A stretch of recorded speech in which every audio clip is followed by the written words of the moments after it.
Bismillah, welcome to my YouTube channel. आज हम पढ़ने वाले हैं एस्ट्रोनॉमी। एस्ट्रोनॉमी को हम उर्दू में कहते हैं इल्म फल्कियात। एस्ट्रोनॉमी का दूसरा नाम है कॉस्मोलॉजी। रशियन लैंग्वेज में एस्ट्रोनॉमी को हम कॉस्मोलॉजी कहते हैं। ओके, देखो एस्ट्रोनॉमी है क्या बोले तो स्टडी ऑफ यूनिवर्स को हम एस्ट्रोनॉमी कहते हैं। कायनात में मौजूद जितनी भी चीज़ें हैं इन सब के बारे में इल्म हासिल करने को हम कहते हैं इल्म फल्कियात। कायनात में आके बहुत सारी चीज़ें हैं, सूरज है, चाँद है, गैलेक्सीज हैं, बहुत सारी चीज़ें हैं। इन सारी चीज़ों के बारे में इल्म हासिल करने को हम कहते हैं इल्म फल्कियात। Study of universe is known as astronomy. कायनात के अंदर जितने भी चीज़ें हैं इन सब के बारे में इल्म हासिल करने को हम कहते हैं एस्ट्रोनॉमी। ओके, देखो एस्ट्रोनॉमी से एक मिलता जुलता वर्ड है एस्ट्रोलॉजी। ओके, एस्ट्रोलॉजी और एस्ट्रोनॉमी में, एस्ट्रोनॉमी और ये जो एस्ट्रोलॉजी है इन दोनों में क्या फ़र्क है बोले तो एस्ट्रोनॉमी में आके यूनिवर्स का स्टडी किया जाता है, यूनिवर्स का मुतालिया किया जाता है। और जो आके स्पेस में जाते हैं ऐसे लोगों को हम आके एस्ट्रोनॉट कहते हैं। ओके, जो लोग आगे स्पेस में जाते हैं ऐसे लोगों को हम एस्ट्रोनॉट कहते हैं। अब ये जो एस्ट्रोलॉजी है इसमें होता क्या है बोले तो जितने भी सेलेस्टियल ऑब्जेक्ट्स हैं जैसे कि चाँद, सूरज और ये जितने भी प्लैनेट्स हैं, मरकुरी, वीनस, मार्स, इन सारे चीज़ों का इंसान की ज़िंदगी में क्या असर पड़ता है, ये सारी चीज़ें इंसान की ज़िंदगी में किस तरह असर डालते हैं, इसके बारे में बताया जाता है एस्ट्रोलॉजी में। ओके, और जो ये बताते हैं इन्हें हम कहते हैं एस्ट्रोलॉजर्स। ओके, देखो ये तो काफिरों का ईमान है कि ये सारी चीज़ें हम पर असर डालती हैं। ओके, देखो हमारा ईमान या फिर एक मुसलमान का ईमान ये होना चाहिए कि ये जितने भी सारी चीज़ें हैं इन सब को बनाने वाला जो कि अल्लाह है, अल्लाह ही हम पर डायरेक्ट असर डालते हैं। ओके, खैर हम तो यहाँ पर एस्ट्रोलॉजी नहीं पढ़ने आए हैं, हम तो यहाँ पर पढ़ने आए हैं एस्ट्रोनॉमी। ओके, एस्ट्रोनॉमी को लेकर हमारे एग्ज़ाम में दो तरह के सवाल पूछे जाते हैं। एक इसके स्टार्टिंग पार्ट से हमारे एग्ज़ाम में सवाल पूछे जाते हैं और एक आके इसके करंट पार्ट से हमारे एग्ज़ाम में सवाल पूछे जाते हैं। स्टार्टिंग पार्ट से ज़्यादातर इसके प्लैनेट्स के बारे में या फिर सूरज के बारे में या फिर अर्थ के बारे में या फिर जितने भी सैटेलाइट्स हैं इसके बारे में हमारे एग्ज़ाम में सवाल पूछे जाते हैं। और ये जो करंट पार्ट है इसमें आके जो भी ये मिशंस हैं जैसे कि चंद्रयान हो गया, जैसे कि सूरजयान हो गया, जैसे कि मिशन मंगल हो गया, इस सारी चीज़ों के बारे में हमारे एग्ज़ाम में करंट अफेयर से सवाल पूछे जाते हैं। तो ये जो एस्ट्रोनॉमी है हमारे एग्ज़ाम के लिए बहुत ज़्यादा इंपॉर्टेंट है। इसमें आगे हमें क्या क्या चीज़ें पढ़नी है बोले तो एक आगे यूनिवर्स के बारे में पढ़ना है, उसके बाद गैलेक्सीज़ के बारे में, उसके बाद सोलर सिस्टम, फिर स्टार्स, फिर प्लैनेट्स, फिर आके सैटेलाइट्स, उसके बाद एस्ट्रॉयड और उसके बाद मीटरॉइड्स। ये सारी चीज़ें आके हमें आके एस्ट्रोनॉमी में पढ़ना है। ओके, देखो ये जितनी भी चीज़ें हैं जो कि यूनिवर्स के अंदर मौजूद हैं इन सारी चीज़ों को हम आके सेलेस्टियल ऑब्जेक्ट्स कहते हैं। चाँद हो, सूरज हो, कोई प्लैनेट्स हो, कोई भी चीज़ हो जो कि यूनिवर्स के अंदर मौजूद हैं इन सारी चीज़ों को हम आके सेलेस्टियल ऑब्जेक्ट्स कहते हैं। ओके, देखो उर्दू में आके इसे क्या क्या बोलते हैं बोले तो ये जो यूनिवर्स है यूनिवर्स को आके उर्दू में कायनात कहते हैं। और जो गैलेक्सीज़ हैं गैलेक्सीज़ को उर्दू में कहकशां कहते हैं। और ये जो सोलार सिस्टम है इसे आके उर्दू में निज़ाम शमसी कहते हैं। और ये जितने भी स्टार्स हैं उसे आके सितारे कहते हैं। और ये जो जितने भी प्लैनेट्स हैं उन्हें आके सैयारे कहते हैं। और ये जितने भी सैटेलाइट्स हैं उन्हें सैटेलाइट्स ही कहते हैं। और ये जो जितने भी एस्ट्रॉयड हैं उन्हें आके कशोद ग्रह कहते हैं। और ये जो जितने भी चीज़ें यूनिवर्स के अंदर मौजूद हैं इन्हें आके हम फल्की अजसाम कहते हैं। ओके, के लिए एक सवाल है, nearest celestial body to the earth. Okay, ज़मीन का करीब तरीन फल्की अजसाम कौन सा है? आपके ऑप्शन हैं सन, मून, वीनस, मेरकुरी। ओके, इस सवाल का आंसर आके आप कमेंट में ज़रूर से देना। ओके, देखो आज की वीडियो में हम सिर्फ आके ये जो यूनिवर्स है यूनिवर्स के बारे में ही पढ़ने वाले हैं। ओके, आज की वीडियो में हम पढ़ने वाले हैं कायनात के बारे में। सबसे पहले हम देखते हैं कि ये जो कायनात है ये आके कैसे बनी है। ओके, क्या वो लोग जिन्होंने नबी की बात मानने से इनकार कर दिया है गौर नहीं करते कि ये सब आसमान और जमीन बाहम मिले हुए थे, फिर हमने इन्हें जुदा किया और पानी से हर जिंदा चीज पैदा की। क्या वो हमारी इस खल्लाकी को नहीं मानते? अगर ये वीडियो आपको पसंद आई तो आपको करना क्या है, और अगर आप इस तरह की वीडियोस और चाहते हैं तो आपको करना क्या है? अगर हम करें तो करें क्या, बोले तो बोले क्या। को शेट ठोक दीजिए, महाकाल का को शेट ठोक दीजिए। 5,000 लौटे दिख जाना चाहिए। ये 4,000 के लिए मैं यहाँ पे नहीं खड़ा हूँ। यूनिवर्स है या कि किस तरह से वजूद में आई बोले तो ये बात है 13.7 बिलियन ईयर्स अगो। मतलब इतने साल पहले हमारी जो कायनात थी वो आके एक छोटे से बाल की शक्ल में थी, छोटे से गेंद की शक्ल में थी, जिसकी कसाफत आके बहुत ज़्यादा हाई थी। कसाफत मतलब डेंसिटी। ओके, डेंसिटी मतलब उसमें आके बहुत सारी चीज़ें भरी हुई थी, बहुत बहुत ज़्यादा चीज़ों से ये जो बाल है ये आके भरा हुआ था। और इसका टेम्परेचर भी आके बहुत ज़्यादा हाई था। मतलब इसका जो दर्जा हरारत है वो आके बहुत ज़्यादा काफ़ी हाई था। इसके बाद हुआ क्या बोले तो एक बड़ा सा धमाका हो गया, एक बड़ा सा ब्लास्ट हो गया, जिसे ही हम आके बिग बैंग थ्योरी कहते हैं। ओके, इस बड़े से धमाके की वजह से ये जो बाल के अंदर जितनी भी चीज़ें मौजूद थीं वो आके बिखर गईं और बिखर जाने के बाद हमारे यूनिवर्स का फॉर्मेशन हुआ। ओके, देखो ये जो यूनिवर्स है इसके अंदर आके 4 चीज़ें हैं।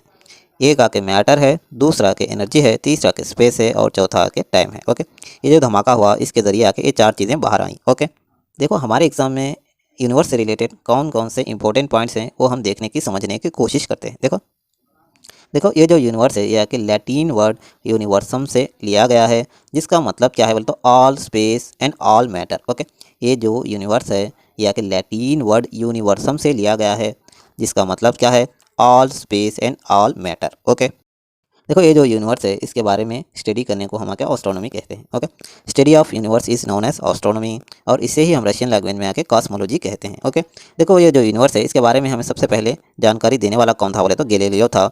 इसने सबसे पहले आके एक टेलीस्कोप को इन्वेंट किया, टेलीस्कोप की आके इसने खोज की। टेलीस्कोप है या कि ऐसा इंस्ट्रूमेंट है जिसके ज़रिए हम आके दूर की चीज़ें देख सकते हैं। देखो यहाँ पर टेलीस्कोप आके 2 वर्ड से मिलकर बना है, एक आके टेली है, दूसरा आके स्कोप है। ओके, टेली मतलब हमेशा होता है दूर। ओके, टेलीफोन आपने नाम सुना होगा, टेलीफोन मतलब टेली मतलब दूर, फ़ोन मतलब बात, दूर से हम बात कर सकते हैं टेलीफोन में।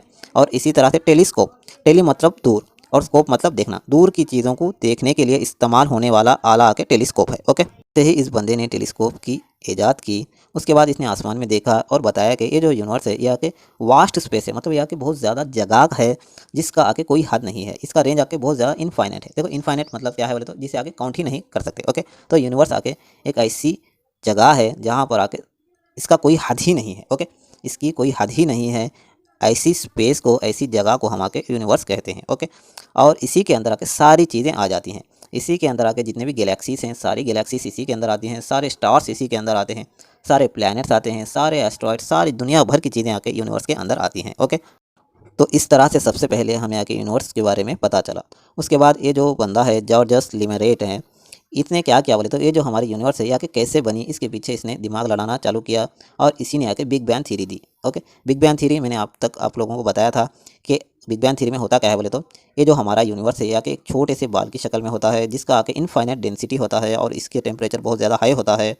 और ये जो बाल था ये बाल आके 13.7 बिलियन ईयर्स अगो आके ये इनफाइनाइट डेंसिटी और इनफाइनाइट टेम्परेचर की वजह से फट जाता है, जिसका नतीजा ही आके यूनिवर्स का फॉर्मेशन होता है। ये चीज़ें बताने वाला कौन था बोले तो जॉर्ज लिमरेट था। ओके, देखो ये सवाल बहुत बार काफ़ी मरतबा हमारे एग्जाम में पूछा गया है कि ये जो बिग बैंग थ्योरी है आके किसने दिया है। ओके, जॉर्ज लिमरेट ने आके बिग बैंग थ्योरी को दिया है। ओके, देखो इसके बाद और हमें यूनिवर्स के रिलेटेड कौन कौन सी चीज़ें मालूम होनी चाहिए बोले तो यूनिवर्स के अंदर होती हैं गैलेक्सीज। ओके, गैलेक्सीज के अंदर होते हैं स्टार्स, स्टार्स के साथ होते हैं प्लैनेट्स और प्लैनेट्स के साथ होते हैं सैटेलाइट्स। ओके, देखो सबसे इन चारों में सबसे बड़ा कौन है बोले तो गैलेक्सी है। ओके, और इसी तरह से जो हमारा यूनिवर्स है ये यूनिवर्स आके स्टैटिक नहीं है, मतलब ये जो यूनिवर्स है ये आके एक ही जगह रुका हुआ नहीं है, ये आके फैलता ही जा रहा है, फैलता ही जा रहा है। हमारा जो यूनिवर्स है ये आके फैल रहा है और एक कितनी तेज़ी से फैल रहा है बोले तो 70 किलोमीटर पर सेकेंड। ओके, एक सेकेंड पर आके 70 किलोमीटर की तेज़ी से हमारा जो यूनिवर्स है ये आके एक्सपैंड हो रहा है, ये आके फैल रहा है। ओके, देखो हमारा जो यूनिवर्स है ये आके कैसे फैल रहा है ये आके किसने बताया बोले तो ये आके एडविन हब्बल ने बताया। ओके, ये इसने क्या बोला है बोले तो ये जो हमारा जो यूनिवर्स है इसकी लाइटिंग आके दिन ब दिन आके कम होती जा रही है। ओके, हमारा जो यूनिवर्स है इसकी लाइटिंग आके दिन ब दिन आके कम होती जा रही है। और ये कम क्यों हो रही है बोले तो ये जो हमारा जो यूनिवर्स है इसके अंदर जो स्पेस है, मतलब जो जगह है वो आके दिन ब दिन आके फैलता ही जा रहा है, फैलता ही जा रहा है। ओके, और एक ऐसा दिन आएगा जब ये फैल फैल कर आके एक लास्ट हद में चला जाएगा। उसके बाद होगा क्या बोले तो फिर देखो फिलहाल जो हमारा यूनिवर्स है आके 70 किलोमीटर पर सेकंड से फैल रहा है। एक ऐसा दिन आएगा जब ये फैलते फैलते इसका आखिरी हद हो जाएगा, उसके बाद आके फिर से आके एक जगह जुड़ जाएगा। ओके, फिर से एक जगह जुड़ जाएगा और पहले जैसा हमारे सामने एक बाल आ जाएगा। ओके, जिस तरह ये फूट कर बिखर गया था और बिखरते बिखरते इसकी एक हद आखिरी हद हो जाएगी, उसके बाद आके फिर से आके ये आके सिकुड़ जाएगा और सिकुड़ जाने के बाद ये जो यूनिवर्स में जितनी भी चीज़ें बनी थी वो सारी चीज़ें आके मिट जाएंगी, मर जाएंगी। इसी को हम आके डेथ ऑफ द यूनिवर्स कहते हैं और इसी का नाम है बिग क्रंच और शायद इसी का नाम है क़यामत। देखो हमारा जो यूनिवर्स है इसकी शेप क्या कैसी है बोले तो ये आके ओवल शेप है, मतलब ये इसकी शेप आके अंडे जैसी है, मतलब इस तरह से आके फैल रहा है, इधर से भी फैल रहा है, इधर से भी फैल रहा है। ओके, और ये जो यूनिवर्स है इसके अंदर कितनी गैलेक्सीज हैं बोले तो 125 बिलियन गैलेक्सीज हैं। ओके, इस यूनिवर्स के अंदर तकरीबन 125 गैलेक्सीज हैं और हमारी गैलेक्सी जहाँ पर आके सूरज रहता है इसे आके हम मिल्की वे कहते हैं, इसी का नाम है आकाश गंगा। ओके, देखो ये गैलेक्सीज़ के बारे में हम नेक्स्ट क्लास में पढ़ेंगे। आज की क्लास आके यहाँ पर यूनिवर्स तक ही रहने देते हैं। ओके, देखो एक दो पॉइंट्स और हैं, देखते हैं। देखो यूनिवर्स के बारे में, देखो ये जो यूनिवर्स है इसका कंपोजिशन किस तरह से है बोले तो साइंसदानों का कहना ये है कि ये जो हमारा यूनिवर्स है इसमें आके सबसे ज़्यादा आके डार्क एनर्जी है, मतलब काली एनर्जी आके 73% है। उसके बाद आके डार्क मैटर आके 23% है। उसके बाद आके 4% से भी कम आके हाइड्रोजन और हीलियम है। और इसी तरह से 1% से भी कम आके स्टार्स हैं। जितने भी हमारे स्टार्स हैं वो आके 1% से भी कम है। इस सारी यूनिवर्स के अंदर जितने भी तारे मौजूद हैं, जितने भी सितारे मौजूद हैं, उसका परसेंटेज आके 0.5% ही है। और इसके अलावा आके 0.3% आके इसमें न्यूट्रॉन्स हैं और इसी तरह से 0.03% आके इसमें आके हेवी एलिमेंट्स हैं। ओके, तो ये रहा हमारे यूनिवर्स का कंपोजिशन। ओके, देखो हमारे एग्जाम में यूनिवर्स से रिलेटेड बहुत कम ही सवाल पूछे जाते हैं, लेकिन ये सारी चीज़ें आके टेक्स्ट बुक में मौजूद थी तो मैंने आपको बताना ज़रूरी समझा। देखो हमारे एग्जाम में क्या क्या सवाल पूछ सकता है बोले तो ये जो बिग बैंग थ्योरी है या कि किसने दिया बोल के ये सवाल पूछ सकता है। उसके अलावा जो हमारी यूनिवर्स है इस या के कितने साल पहले बनी है ये सवाल पूछ सकता है। और इसी तरह से ये जो हमारा यूनिवर्स है या कि कितनी तेज़ी से फैल रहा है ये भी हमारे एग्जाम में सवाल पूछ सकता है। और ये जो हमारा यूनिवर्स है इसके अंदर कितनी गैलेक्सीज हैं बोल के ये सवाल भी हमारे एग्जाम में पूछ सकता है। ओके, तो ये रही कुछ बातें यूनिवर्स से रिलेटेड। अगर ये वीडियो आपको अच्छी लगे तो आपको करना क्या है, अगर हम करें तो करें क्या, बोले तो बोले क्या। को शेट ठोक दीजिए महाकाल का दबा के लाइक और शेट ठोक दीजिए। 5000 लौटे दिख जाना चाहिए। ये 4000 के लिए मैं यहाँ पे नहीं खड़ा।